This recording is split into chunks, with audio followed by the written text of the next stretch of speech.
एक बाप था, उसने बेटे को 100 रुपए दिए, जाओ बेटा ये 100 रुपए ले लो और बाजार में ताजे ताजे फल आए हैं, जरा 1 किलो फल लेके आओ, जाओ। 100 रुपए लिया बेटे ने और चला बाजार। ध्यान से सुनना, बाजार में गया तो वहां एक मंदारी बंदर को नचा रहा था। नाच बंदर नाच, नाच बंदर, बंदर नाचे। वो खेल सारे लोग देख रहे थे, तो ये बेटा भी देखने लग गया जिसके बाप ने 100 रुपए दे के बाजार भेजा था। खेल इतना जबरदस्त था, मजा आया। आखिरी में बंदर ने कटोरा लिया, सबसे मांगा, इसे भी बड़ी दया आई और इसने 100 रुपए, इतना प्रभावित हो गया कि वो 100 रुपए वो बंदर के कटोरे में डाल दिया। मंदारी चला गया। जब मंदारी गया तो इसे याद आया कि मेरे पिता ने तो 100 रुपए कुछ और काम के लिए दिया। वो बाजार में दुकानों की तरफ गया, तब तक दुकानें बंद हो गईं। खाली हाथ लौटा। पिता ने कहा बेटा फल लाए?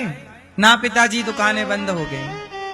पिता ने कहा कोई बात नहीं, दुकानें क्यों बंद हो गई, तुम तो टाइम से गए थे। बोला क्या बताएं, चलो कोई बात नहीं, दुकानें बंद, पैसा लाओ वापस करो।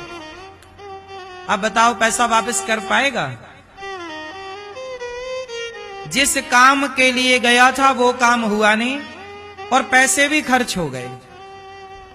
बात समझ में आई? अब आओ इसे दूसरे तरीके से समझते हैं। एक पिता ने बेटे को 100 रुपए देकर बाजार भेजा, तो एक पिता है परमात्मा और बेटा है आप सब। आप सबको भगवान ने 100 रुपए दे के बाजार भेजा है, मतलब 100 साल की आयु। आपकी उम्र कितने साल की है? लगभग 100 वर्ष। तो आपके 100 साल की उम्र दे के भगवान ने संसार में भेजा, कहा जाओ फल लेके आओ। कौन से फल? अच्छे अच्छे कर्मों के फल।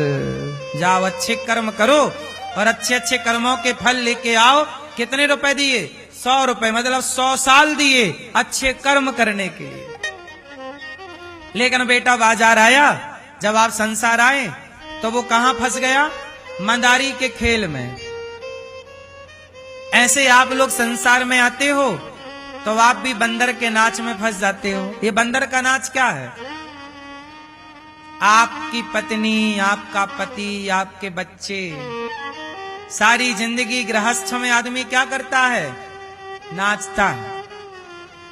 कभी पत्नी नाचती है, कभी पति नाचता है, कभी बच्चे नाचते हैं। और लोग क्या कहते हैं? अरे हमारी तो सवेरे से शाम तक हम नाच रहे हैं। कई बार पत्नियां गुस्से में क्या बोलती हैं? हम तो सवेरे से नाच रही हैं। पति बोला हम सवेरे से नाच रहे, दिन भर ऑफिस घर ऑफिस घर, ये नाच।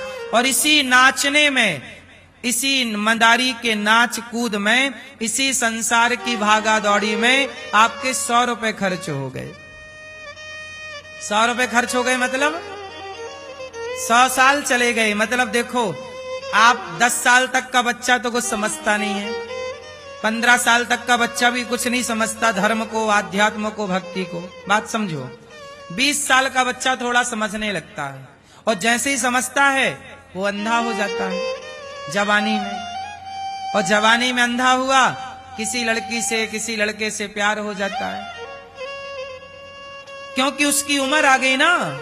फिर शादी हो गई तो जिम्मेदारियों में बंध गया और सारी जिंदगी जिम्मेदारियां उठाते उठाते उठाते उठाते उसके बच्चे हुए। जब तक अक्ल आई कि हमें परमात्मा ने जीवन क्यों दिया, तब तक दुकानें बंद हो गईं। तब तक बाजार में क्या हो गई?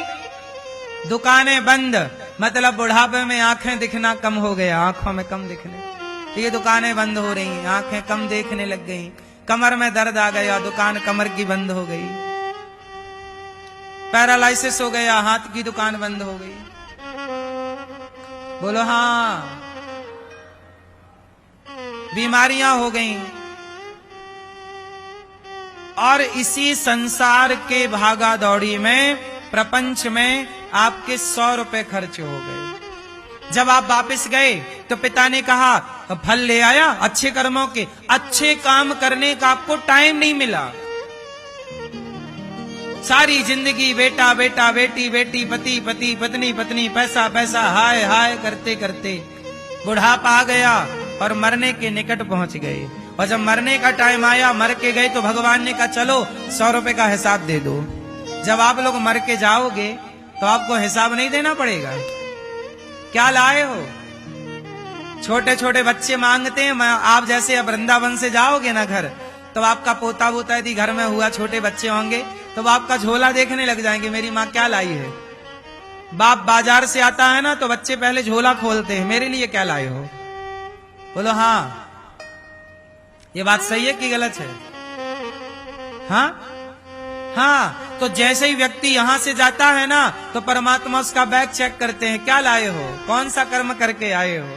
तो आप लोग बताओ, जब जाओगे ईश्वर के घर, तो कौन सा कर्म बताओगे, क्या करके आए हो।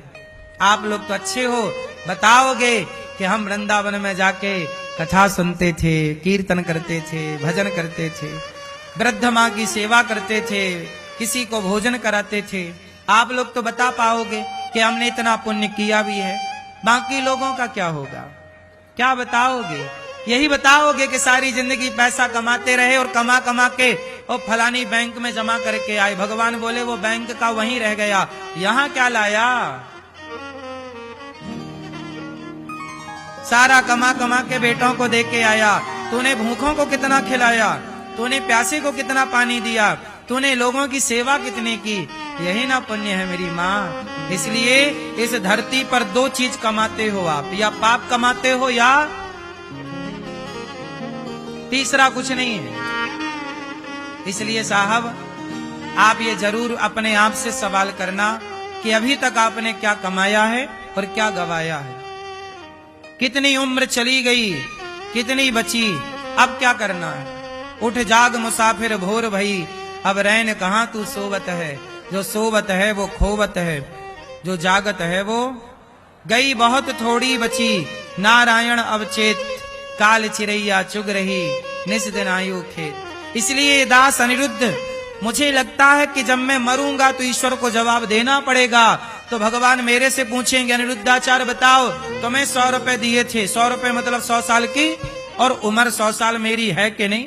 मैं दावा नहीं करता, जितना ईश्वर दें, 80 दें, 50 दें, जो दें, या आज ही बुला लें, कोई दिक्कत नहीं। जब ईश्वर मेरे से पूछेंगे कि मैंने तुम्हें इतनी उम्र दी, तुमने क्या किया, तो मैं जवाब दे पाऊंगा कि प्रभु मैंने बेसहारा माओं की सेवा की।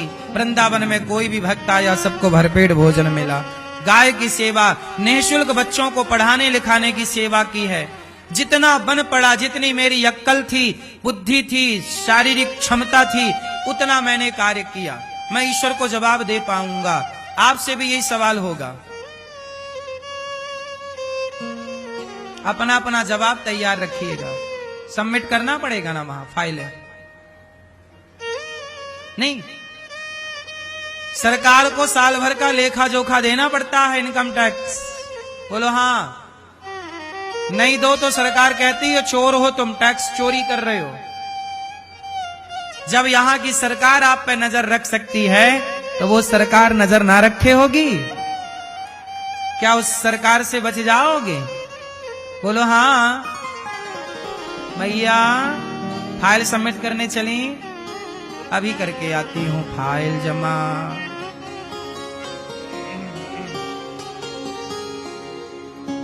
इसलिए साहब बहुत अच्छे से विचार करके काम किया। चींटी मारने से पहले सोचो कि तुम्हारा फायदा क्या है। किसी को गाली देने से पहले सोचो कि तुम्हारा फायदा क्या, क्यों देना है। मैं क्यों किसी का दिल दुखाऊं, मैं क्यों किसी को गाली दूं, मैं क्यों किसी का अपमान करूं, मैं क्यों मछली को मारूं। मेरा फायदा क्या है मछली मारने से? क्यों साहब, क्यों मैं पाप करूं साहब? जब मेरा पुण्य करने से पेट भर सकता है, तो मैं पाप क्यों करके पेट भरूं? पुण्य करने से मेरा परिवार ईमानदारी से चल सकता है, तो मैं बेईमानी क्यों करूं? बताओ। जीना ही तो है संसार में। कौन सा हम अमर होने के लिए आए हैं? अच्छे कर्म करोगे तो अमर भी हो जाओगे। याद रखिएगा,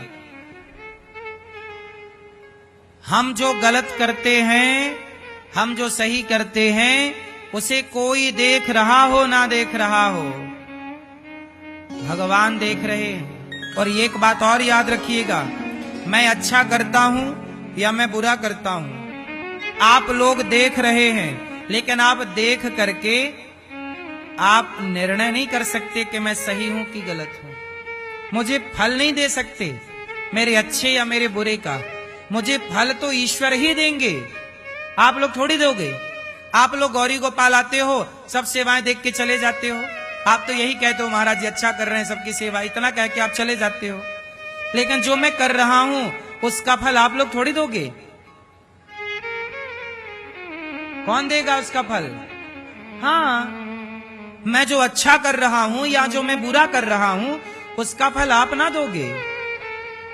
आप बाजार जाते हो तो कसाई बैठा बैठा मारता रहता है मुर्गी को, आप तो जाके देखते हो और आप अरे राम राम कितना गलत आदमी है, देखो जरा मुर्गी मार डाला, मछली में। आप तो इतना बोल ही सकते हो ना, आप कुछ कर थोड़ी सकते हो।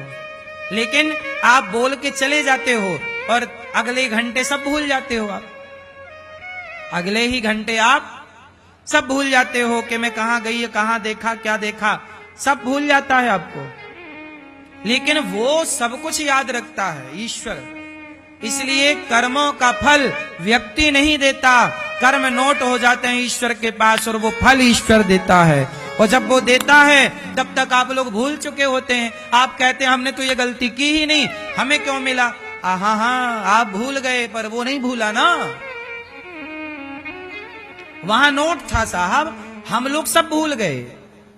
अच्छा बचपन में मैं खुद अपनी बात करूं, छोटे छोटे बच्चे चींटियों को मारते रहते हैं बचपन में। छोटा बच्चा देखेगा चींटी जा रही, हाथ रख देगा, उसको मजा आता है छोटे बच्चे को। बोलो हाँ, आप भी छोटे थे ना, तो छोटे छोटे जो कीड़े पतंगे घूमते थे ना, उनको पकड़ के आप लोग मारते रहते थे। बोलो हाँ कि ना? अब बताइए किसी को याद है कि आपने कितने जीव मारे हैं? किसी को याद हो तो बताओ। मुझे याद है कुछ कुछ कि मैं बचपन में ऐसे गलतियों से अनजान था, कुछ था नहीं, चींटियों के ऊपर पांव रख दिया, तो ये सब पाप तो था।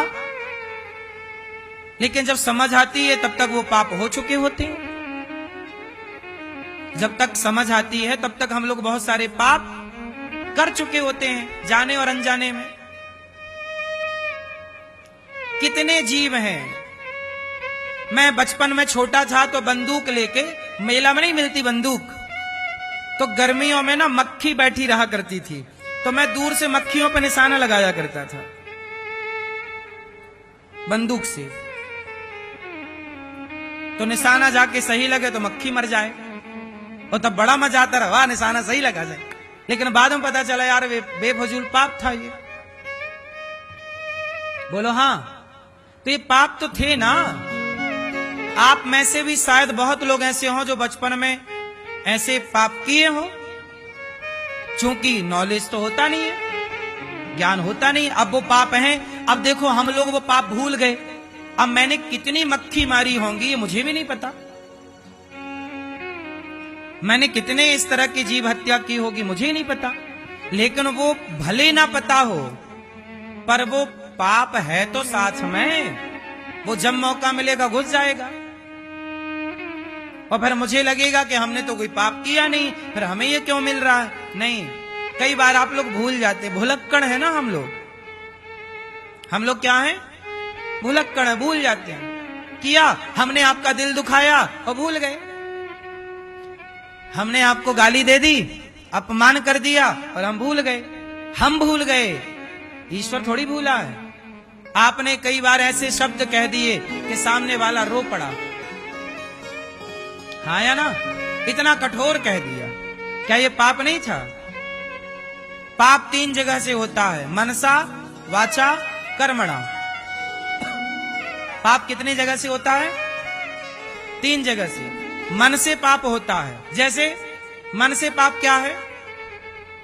जैसे आपने किसी पुरुष को देखा और देख के ही आपका मन उसकी तरफ चला गया, वाह कितना सुंदर है, ये मुझे मिल जाता, तो ये आपने उसे छुआ नहीं पर मन तो चला गया, ये भी एक पाप है, ये मनसा पाप हो गया। पुरुष लोग स्त्री को देखते हैं, वाह कितनी सुंदर है, मन चला गया, ये भी पाप है। आप मानो ना मानो ये पाप है। आपने छुआ नहीं, आपने कुछ किया नहीं, आपने बोला भी नहीं कुछ, लेकिन आपका मन तो चला गया ना। पराई औरत में मन जाना पाप है, पराई पुरुष में मन जाना पाप है। अब गया मन, अब मन को कौन रोके? मन तो मन है, पर गया ना, वो पाप है, मनसा पाप।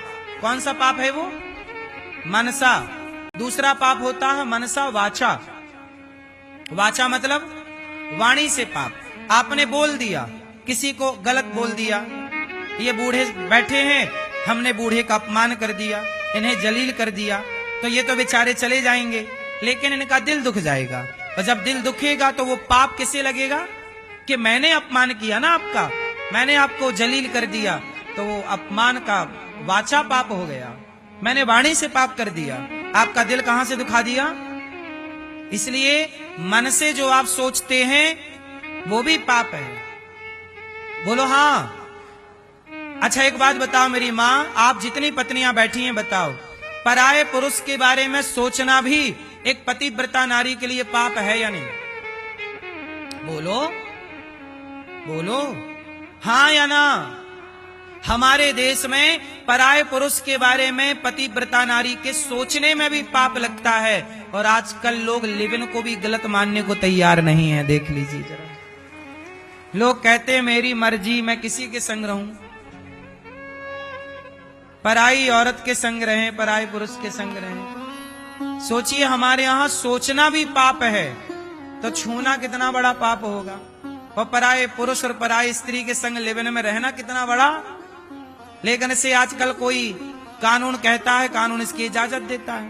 कानून अलग है, धर्म अलग है। धर्म इजाजत नहीं देता पराई नारी को देखने का, पर कानून इजाजत देता है।